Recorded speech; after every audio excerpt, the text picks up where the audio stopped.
So, nung nakaraan class, pinag-usapan natin yung solving system of linear equation by graphing. So, ngayon, punta naman tayo kay by substitution. Okay? So, ang gagawin lang natin dito is we are going to find the value or solve for the value for either x or y. Okay, so let's have an example. So, we have here the given system of linear equation na 2x plus y is equals to 7 and x minus 2y is equals to 6. So now, paano natin malalaman paano tayo magsasubstitute dito sa given? Eh wala naman tayong or wala namang given na value ng x or value ng y. So yung value ng x at y, yun po yung ating hahanapin. And kailangan yung isa sa linear equation na to, maalin kay 2x plus y equals 7 and x minus 2y equals 6, is kailangan natin kuhanan ng value. And sa pagkuha ng value, kukunin natin yung variables na merong uh, uh, meron siyang numerical coefficient na 1. Okay? So kung mapapansin natin, both linear equation, meron silang variable na merong numerical coefficient na 1. So ito yung si y, at saka sa second linear equation, ito naman ay si x. So let's try kuhanan natin ng value si first linear equation. So ang gagawin lang natin dyan, kunin natin yung value ng y. Paano natin kukunin yung value ng y? So that means to say, gagawin lang natin is, parang gagawin lang natin siya in the form of y equals mx plus b. So magiging y equals, so positive 2x, ililipat natin sa kabila. Ililipat natin or ita-transpose natin or pwede nyo siyang gamitan ng APE or the addition property of equality. Okay, so pag nilipat natin to from positive, syempre, pag lumipat siya sa kabila, magiging negative 2x. Okay, negative 2x, and since positive 7, that is plus 7. So now, meron na tayong value ng y. Sir, ano yung value ng y na meron tayo? Eh, ang nakikita lang po namin dyan is the negative 2x plus 7. So, yun na nga po yung value ng ating y. So, hindi po sa lahat ng pagkakataon na ang mga value ng mga variables is laging whole number. Okay, maaari po kasi ang kalabasan ng value is pwedeng expression like this one na ang value ng y natin is the negative 2x plus 7. So, itong negative 2x plus 7, ito naman yung ating ipapalit kay y. Sir, saan natin ipapalit? So, dito po sa ating second linear equation. So, kay x minus 2y equals 6. So, isulat ko lang si x minus 2y equals 6. Okay? So, isulat ko lang si x uli minus 2. So, now, open parenthesis. Ano daw yung value ng y? Ano yung value ng y na meron tayo? Which is kay negative 2x plus 7. So, yung y, papalitan ko ng negative 2x, okay, plus 7 equals 6. So, ngayon, apply natin yung distributive property. So, si negative 2, imumultiply natin kay negative 2x, imumultiply natin kay positive 7. So, negative 2 multiplied by negative 2x, that is positive 4x. Diba? Negative times negative is simply positive. So, that is positive 4x. And negative 2 multiplied by positive 7, that is negative 14. Diba? Any number, negative multiplied by positive the answer is always negative. So, that is negative 14 is equal 6. So, now, may nakikita na tayong mga like terms. Ano ba yung nakikita natin like terms? So, meron tayong x at saka 4x. So, pagsama lang natin yung dalawa. So, x plus 4x, so that is 5x. Minus 14 equals 6. Okay? So, diretso ka lang dito. So, magiging 5x equals, sir, ba't naging equals? Kasi si negative 14 is ililipat na po natin sa kabila. So, from negative 14, pag naglipat tayo sa kabila, magiging positive 14 and then plus 6. So, that is 5x, again, equals, and then what is 14 plus 6? So, that is 20. So, ngayon, si x may kasama pa ring 5. So, para matanggal natin si 5, so i-divide lang natin siya by 5. So, magiging 5 divide by 5. So, makakancel si 5.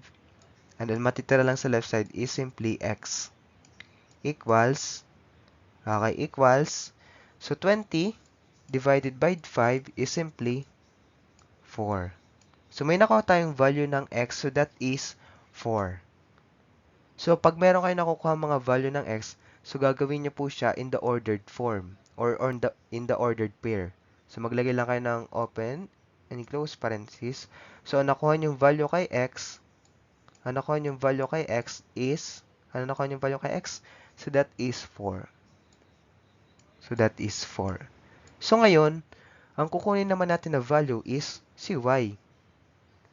Okay, para magkaroon tayo ng ordered pair.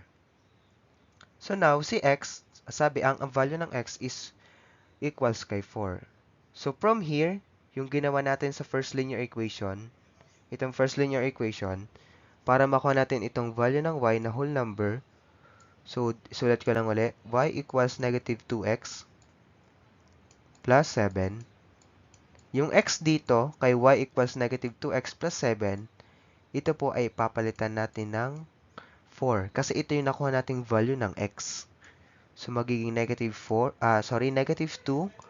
multiplied by positive 4. Ito po yung ipinalit ko kay x. Kasi ang nakuha natin value is positive 4. Plus 7. And that is y equals, so negative 2 multiplied by positive 4 so is simply negative 8. Plus negative 8 plus 7. Okay, so y equals, so negative 8 plus 7, so that is different sign. So pagmaminusin natin, so that is 1. So now, alin ang mas malaki? Si 8 ba or si 7? So that is 8. Now, ano yung sign ni 8? Negative. So mean to say, yung 1 natin, meron siyang negative. So the final answer is, meron tayong value ng y which is negative 1. So meaning to say, ang value ng y dito sa ating ordered pair is negative 1. So ngayon, yung ating example, nagbigay siya ng ordered pair. Nakuha natin yung value ng x, nakuha natin yung value ng y. So meaning to say, kapag meron tayo nakukuhang value ni x at saka value ni y, that system of linear equation, the type of graph is intersecting lines. One solution and consistent and independent. Kasi binigyan niya tayo ng isang ordered pair. Itong ordered pair na ibinigay sa atin nung sinolve natin yung value ng x at saka value ng y by substitution, ito po yung nag-iisang solution sa ating system of linear equation na 2x plus y equals 7 and x minus 2y equals 6. Okay? So, kapag may tanong kayo dito about sa example natin, number 1 by substitution, is magtanong lang po kayo sa GC.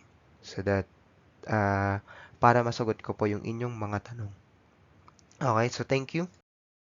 So now, so let's proceed sa second example natin. So we have 3x plus y. Meron tayong system of linear equation 3x plus y, okay, equals 2, at saka 3x plus y equals 4. So kung mapapansin natin, both linear equation is meron na naman silang variable na merong numerical coefficient na 1, which is si y. Okay? So, ang gagawin natin, kunin uli natin si first linear equation. Sabi ko nga, since pareho silang meron, maalin yung pwede nyong gamitin dyan. Pwedeng si first linear equation or si second linear equation. So, para sa akin, mas gusto kong kunan ng value si 3x plus y equals 2. So, gawin natin, para nyo lang siyang itatransform sa y equals mx plus b. So, matitira lang sa left side, that is y equals, so, from positive 3x, pag tinranspose natin sa kabila, okay, pag ginamitan nyo din ng APE or addition property equality, from positive, magiging siyang negative 3x. Negative 3x, and si 2 is a positive, so that is positive 2. Ayan. So now, meron na tayong value ng y na nasa form siya ng expression which is negative 3x plus 2. So now, proceed naman tayo kay second linear equation. Kasi, itong negative 3x plus 2, ito naman yung ipapalit natin kay y dito sa ating second linear equation. So, isulat ko lang si 3x plus y equals 4. So, magiging 3x plus, anong value daw ng ating y? Anong value ng y natin? Negative 3x plus 2. So, open parenthesis ulit. Negative 3x plus 2 equals 4. So, simplify lang natin kasi meron tayo ditong positive at saka meron tayo ditong nasolve ng parenthesis. So, magiging 3x and positive, parang distributive property. So, positive multiplied by negative 3x. So, positive multiplied by negative is simply negative 3x. And a positive multiplied by positive 2, positive times positive is positive. So, that is positive 2. So, that is equals 4. So, ngayon, combine natin yung like terms. So, 3x, napasobra. So, now, 3x minus 3x, diba? 3x minus 3x is simply 0. So, 0 plus 2 equals 4. So, 0 plus 2, so that is 2 equals 4. So, ngayon, ano napapansin nyo? Wala tayong nakuhang value ni x. Wala tayong nakuhang value ni x. So, kapag wala tayong nakuhang value ni x, hindi din natin makukuha yung value ni y. And kung mapapansin nyo, meron silang parehong whole number na lumabas. And meron tayong 2 and meron tayong 4. Sabi dito, si 2 daw is equals kay 4. So that is a false equation. Okay? Ito ay tinatawag na false equation. Ba't naging false equation? Kasi si 2 naman, okay? Si 2, hindi naman siya equal kay 4. Okay? So, kaya siya naging false equation. So, kapag yung system of linear equation, ganito po yung kinalabasan. Halimbawa, ito, naging 2 equals 4. So, that is false equation. And yung type ng graph na meron ito, itong system of linear equation natin is parallel lines. Okay? So, kapag parehong unequal, that is parallel. No solution,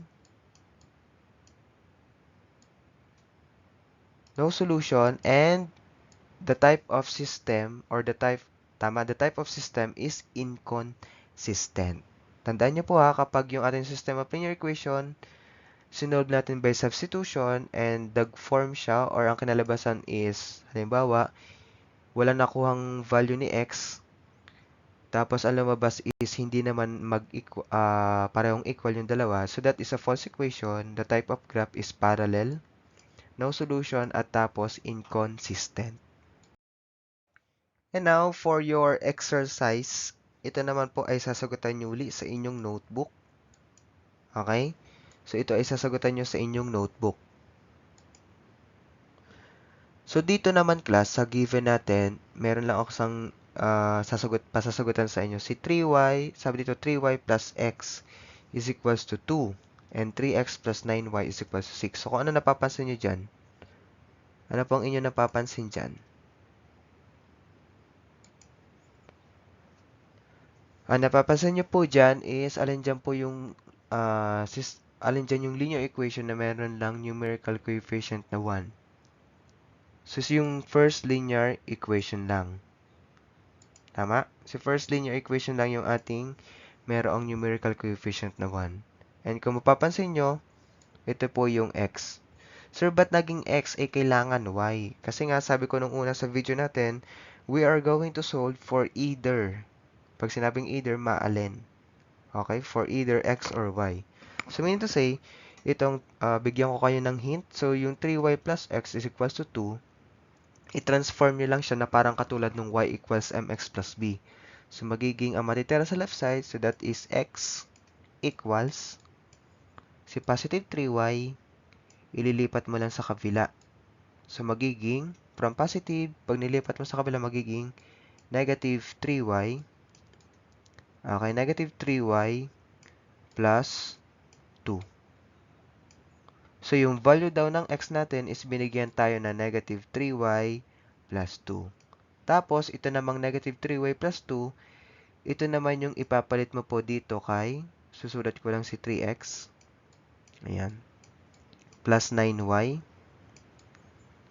equals 6. So, negative 3y plus 2, ito daw yung value ng ating x.